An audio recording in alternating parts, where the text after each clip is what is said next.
Here it is, the lessons. Man, you're not going to believe this. Actually, last night, I remember sitting in bed thinking, hey, I get to teach isomers today. Woohoo! This is a fun lesson. I hope it'll be fun for you. It's fun for me. Let's go ahead and review what we have done, where we are in the study of organics. Okay. So we're looking at the aliphatics. Remember, the aromatics have those loose electrons. We talked a little bit about them. We'll talk some more about them in a little bit. Not to this lesson. Hydrocarbons, H and C, in a straight chain, and we're looking at the simplest, the alkanes, the single bonds, the one line, versus enes and ines, 2 and 3. So in an alkane, straight chain, hydrocarbon, aliphatics, and that's it. Let's get started. Find the longest continuous chain, the parent chain. And I didn't bring them, that you remember my loops and everything, okay? And if I had taken the end one off and hung it off the middle, that's the long chain there, unless I had 5 of them and I hung 10 off, then that would be the longest chain. Okay, so don't just assume straight line. It might have a curve to it. I'm not going to have it go like that on one of your quizzes or tests, but don't just assume it's got to be the straight across line. Okay, number 2, number the carbons of the parent chain. We'll tell you how to number them in number 3. You start the numbering at the end of the parent chain that gives the lowest numbers. What numbers? On the side chains, because we're going to number them. Okay, and name and number the side chain, the old groups. Remember we talked about if you have a methane CH4, when you go to put it on a chain, you can't have CH4. It's CH3 and it attaches to the chain. So that's the methyl. Ethyl is 2 carbons hanging off of chain, so forth. Okay, and then getting a little more complicated into 4 and 5. We won't see these all the time, but some of the time. Number 4 says use a prefix if the same side chain occurs more than once. Now, the prefixes are mentioned here in number 5. Di, tri, tetra. I don't think you're ever going to see more than 4 of like a methyl. That's about it. Okay, so we'll just leave it at that. And then number 5 did say to arrange the side chains alphabetically, ignoring those prefixes. Now, it used to be in length of order. The methyls came first, then the ethyls, but then you started having things getting all out of order in the repository of information. So they decided to change it so that it was alphabetically in order. So what that means is, see, ethyl comes first, and then, butyl. Butyl would come first, then ethyl, then methyl, then pentyl, then propyl. Those are the only ones I think you would see as side groups. You don't need to know that order, just put them in alphabetical order. Now, the way to do this is to look at examples, and we will see a bunch of them. To save time, as you see in this slide, I'm not going to write it like that. You'll just see it like this. And we are going to assume that there are hydrogens all the way around the carbons. All right, let's get to it. There we go. Now, you're going to see the steps, kind of summarized and written out. First step is to find the longest chain. Now, this is one of those ones I was telling you about. Is it straight across? No. If we go straight across, that's 5. But if we take the bent, if I can call it that chain, there are 6. So that is the longest chain. If I simply went, here it is like that, pulled it like that, wouldn't that straighten those 6 out? Yes. And then what you see, the 1 carbon, look at the slide again, hanging on the left.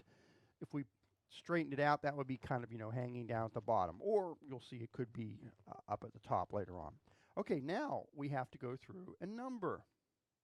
And we want to start with the end closest to the side group. So if we started from the right, what carbon number would that side group be on? 4. If we start from the top, it would be 3. So we start from the top. Okay, so we number the 6 carbons. That means the parent chain is going to be what? 6 carbons?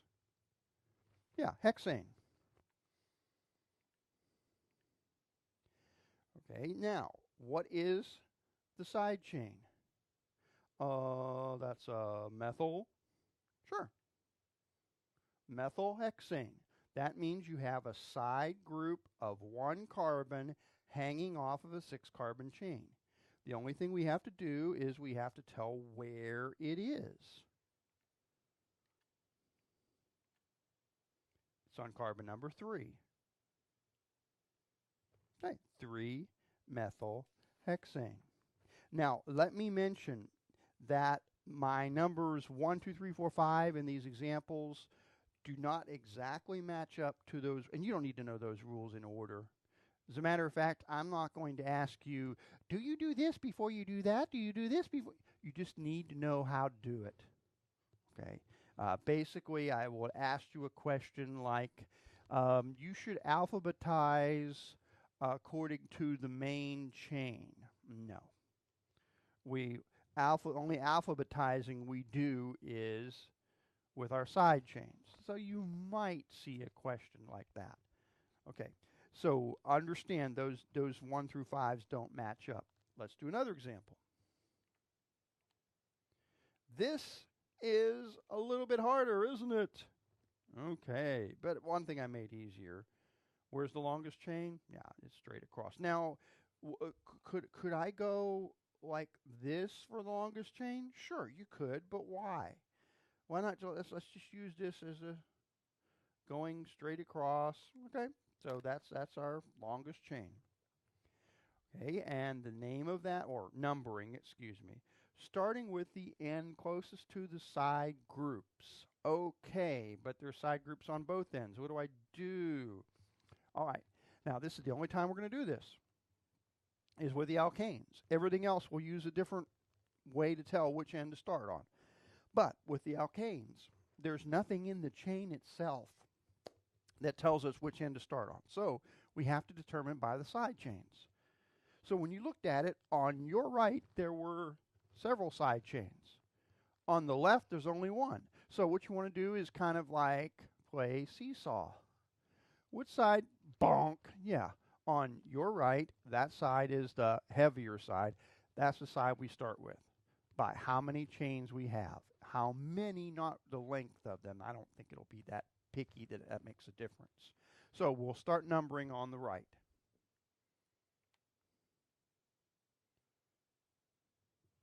Okay, now label the parent chain, 7 carbons, heptane. All right, then next we need to label the side chains alphabetically. What do we have? Well, this is 1 carbon, that's a methyl group, that's a methyl group, that's 2 carbons hanging off, so that is an ethyl group. So we have methyls and ethyl, so obviously ethyl should come first. So ethyl and methyl heptane. Okay, now we need to know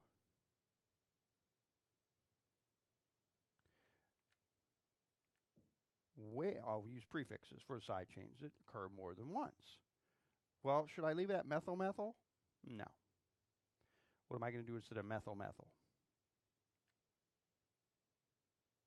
Dimethyl. That means there's an ethyl group hanging off of the heptane. There are 2 methyl groups hanging off the heptane, the parent chain. What's the only thing left to do? Tell where those groups are. So the ethyl is off of what? 3. The methyls are hanging off of carbon 2 and 6. 3 ethyl, 2, 6 dimethyl heptane. Now, if you notice, there's a dash after the number before the either ethyl or the di, and when there are, and then there's a comma between one side group and another. If there's more than one number, of course, you need a comma, or it look like 26. If you make a mistake on that and you're writing 3-ethyl, that's not. Yes, there's a few of these. Okay, there's are a few. Now, all this is not in your book. I'm adding a little bit to it. Teacher's prerogative. So 3-ethyl, 2,6-dimethylheptane.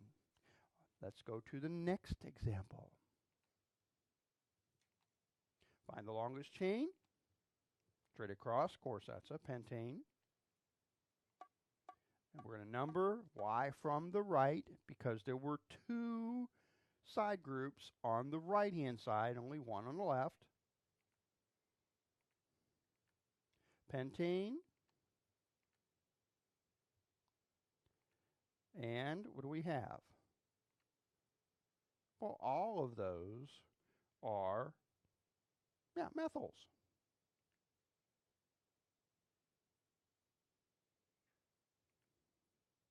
So it's methylpentane, but how many of them are there? 3, so I need a prefix. Try harder. Trimethylpentane. And the last thing, of course, is to tell where those methyls are. Now, here's a mistake that happens. I will call it 2,6 because there's a couple of them at 2 and 2 and 4. 2, 4 because there's a couple at 2 and one at 4. Think about if you were looking at this and you saw 2,4-trimethylpentane. Okay, I've got 1 at 2, I got 1 at 4. Where's the third one go? Now, it so happens because of the balancing of that, the symmetry, that if you put on either one, you'd get it right. But what if that wasn't pentane? What if it was octane and it had 2 and 4 trimethyl? Well, do 2 methyls go on number 2 and 1 on 4, or vice versa? So you must have a number for each side group. You must locate each one. So we call that then what? 2,2,4 trimethylpentane. Okay, now, after having done that, we're going to do some more. But what I'm going to do is I'm going to show you how complicated the simple alkanes get with isomers. Is there any methane isomer? Well, what do you have to do to make an isomer? You have to have a long chain. You have to take the end carbon off, move in 1 from the end, and hang that carbon off. That's the idea. Okay, can we do that with 1? No. So there's no isomers of methane. There's just that one structure. Ethane? No. If I try to take that off, 1, 2, 3. Propane. If I took 1 off, now I'm left with 2. Is there a middle? No. So the first substance that has isomers is butane. The butane, let's see, is going to look like that. That is, and sometimes you'll see it N-butane, meaning it's straight in a row. Okay, now for that, I can take this carbon, cut it off, and what do I have left? 3 carbons. I hang that there, so that is 2-methylpropane. And that's it. I can't cut this carbon off because as soon as I try to do that, I no longer have a middle carbon and so forth. So that's the only isomers for butane, for a 4-carbon alkane. Okay, what about if I go to 5? Then that's normal pentane. Okay, cut that carbon off.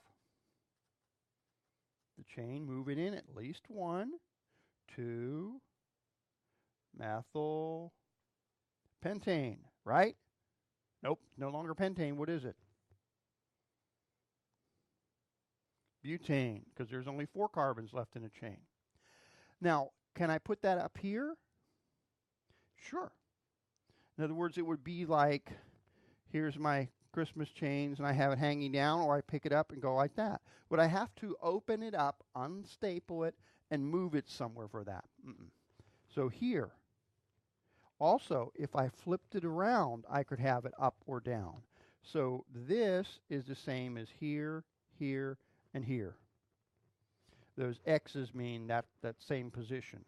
So all four of those, I could show it, that would be 2-methylbutane.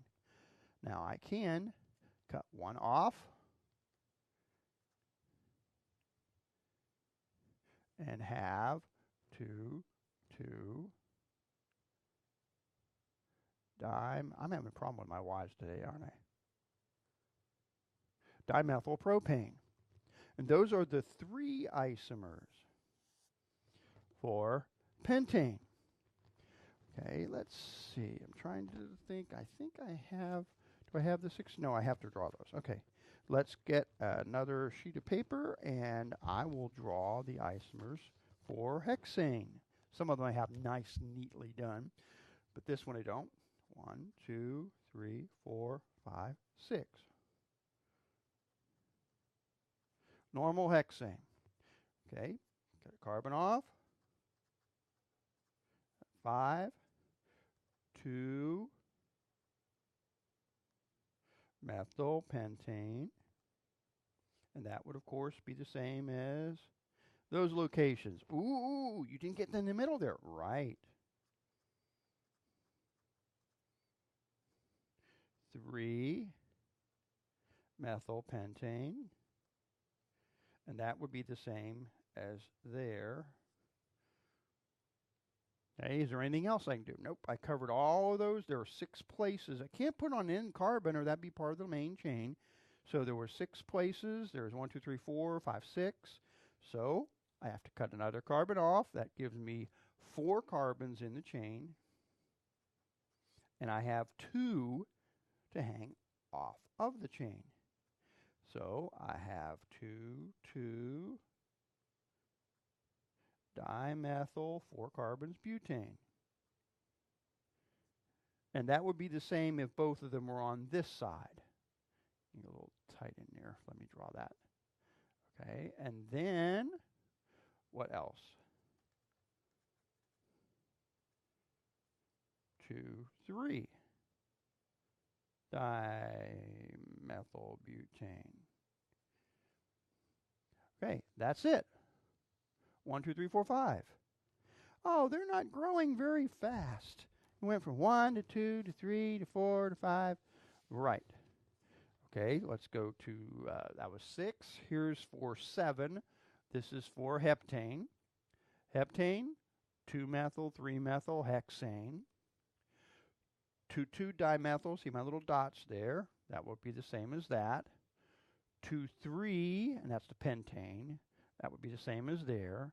2,4-dimethylpentane. Now we can also put an ethyl. This is long enough I can move 2 in, so I can hang a 2-carbon chain off. Couldn't do that with one before. And then I can have 4 with butane and 3 side groups, a carbon there, there, and there. 2, 2, 3. Trimethylbutane, and then I missed one. 3, 3 dimethylpentane. So there's what? 1, 2, 3, 4, 5, 6, 7, 8, 9 with 7. Okay, how about if we move to 8? Octane. Okay. There's normal octane, then 2-methyl, 3-methyl heptane, and that's the only places it can go.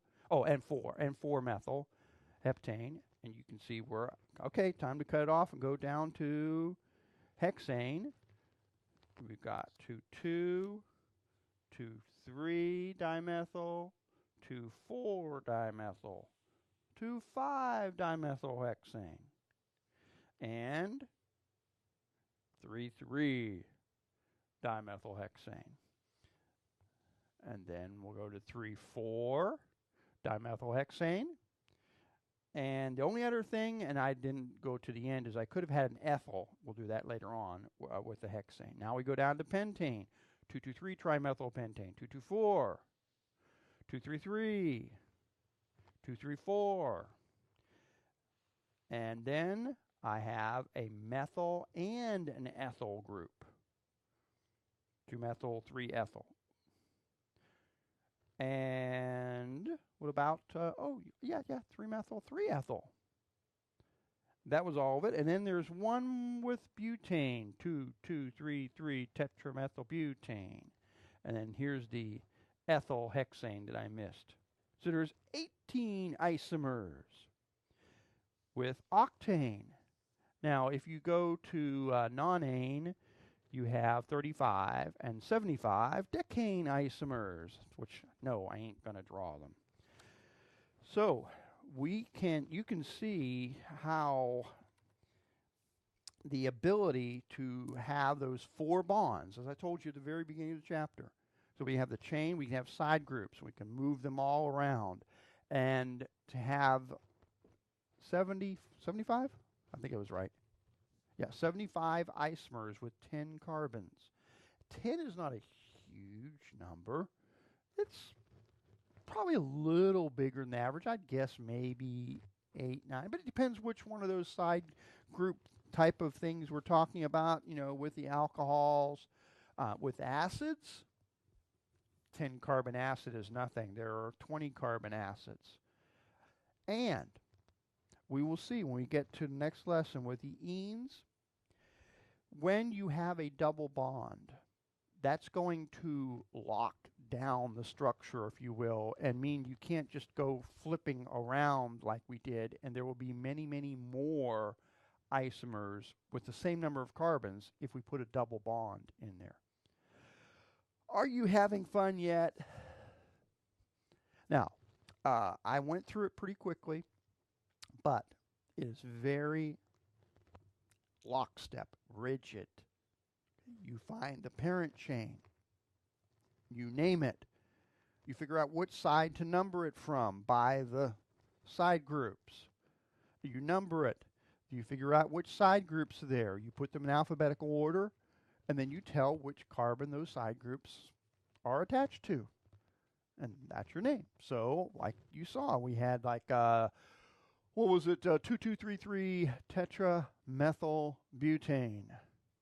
Now, yeah, you could say, well, couldn't we have shortcuts and just call it tetramethylbutane? I'm sure in industries what they do is they call it TMB or something like that. They don't go, could you hand me some of the 2233? No. But as far as IPAC, yes, you need to have all of that. We don't take those shortcuts. And there are other things. You saw that, what is it, like bis dicyclo, and then the bascatane and everything. We were going around and looking at different substances. The organic nomenclature book is hundreds of pages. We are, again, just scratching the surface with some of the simple ones, some of the basic rules on how to name them. And we will pick it up in the next lesson.